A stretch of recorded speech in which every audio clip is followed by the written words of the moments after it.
Assalamualaikum warahmatullahi wabarakatuh. Perkenalkan, nama saya Nur Fadia dari kelas 243B, Program Studi Manajemen, Sekolah Tinggi Ilmu Ekonomi Makassar Maju. Di sini saya akan mempresentasikan hasil observasi saya yang berjudul Analisis Komparatif Manajemen Sumber Daya Manusia antara konsep teoritis dan kondisi lapangan pada toko Setia Reski Jalan Poros Malino.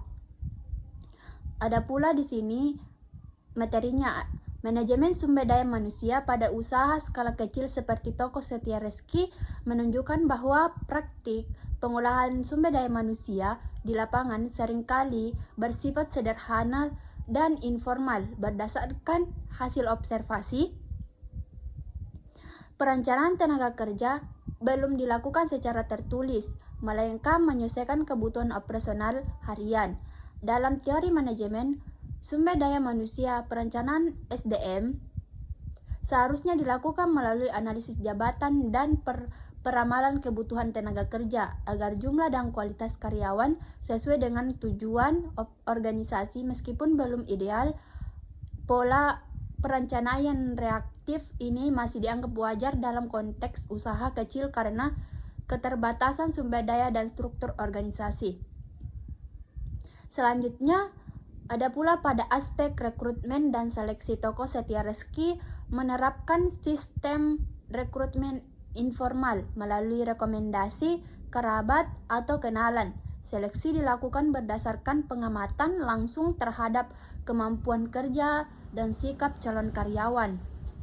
Ada pula secara teori, rekrutmen dapat dan seleksi seharusnya dilakukan secara sistematis melalui tahapan penyaringan, tes, dan wawancara agar diperoleh karyawan yang kompeten dan objektif. Namun, demikian praktek yang diterapkan di lapangan tetap mengandung prinsip dasar teori, yaitu menyesuaikan karyawan dengan kebutuhan pekerja meskipun tanpa prosedur formal. Ada pula pengembangan sumber daya manusia di toko Setia Reski. Melalui pembelajaran langsung di tempat kerja, karyawan baru dibimbing oleh karyawan lama atau pemilik usaha dalam menjalankan tugas. Dalam teori MSDM, pelatihan dan pengembangan bertujuan meningkatkan keterampilan, pengetahuan, dan produktivitas karyawan secara berkelanjutan. Walaupun tidak memiliki program pelatihan resmi, namun metode learning by doing yang diterapkan masih relevan untuk usaha perdagangan. Namun, bahan bangunan yang lebih menekankan keterampilan praktis.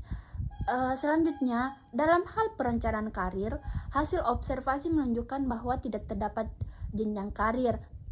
Namun yang jelas bagi karyawan yang loyal dan berpengalaman diberikan kepercayaan lebih besar dalam pekerjaan. Secara teori atau perencanaan karir berfungsi untuk meningkatkan motivasi dan komitmen karyawan terhadap organisasi. Ketidakterapan sistem karir formal di toko Setia Reski dapat dipahami karena keterbatasan struktur organisasi, tetapi pemberian kepercayaan menjadi bentuk penerapan teori secara sederhana. Ada pula penilaian.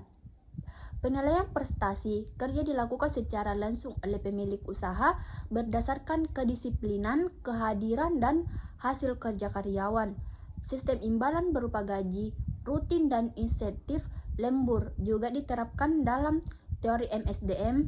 Penilaian kinerja seharusnya bersifat objektif, terukur, dan berbasis indikator. Tentunya, meskipun penilaian di lapangan masih subjektif, sistem imbalan yang adil maupun menjaga motivasi karyawan.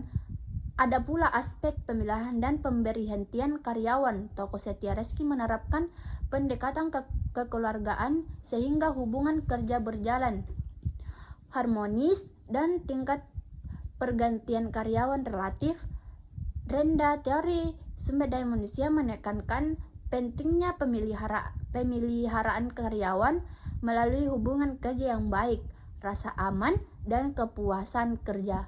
Dengan demikian, menekankan pentingnya pemilihan karyawan melalui hubungan kerja yang baik, rasa aman, dan kepuasan kerja. Dengan demikian, meskipun belum didukung sistem formal pendekatan kekeluargaan yang diterapkan telah sejalan dengan tujuan teori pemilihan sumber daya manusia.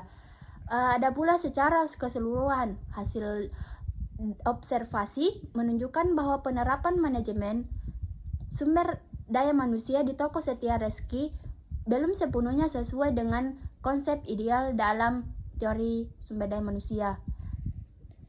Namun, sebagian besar prinsip dasar teori telah diterapkan secara sederhana dan kontekstual.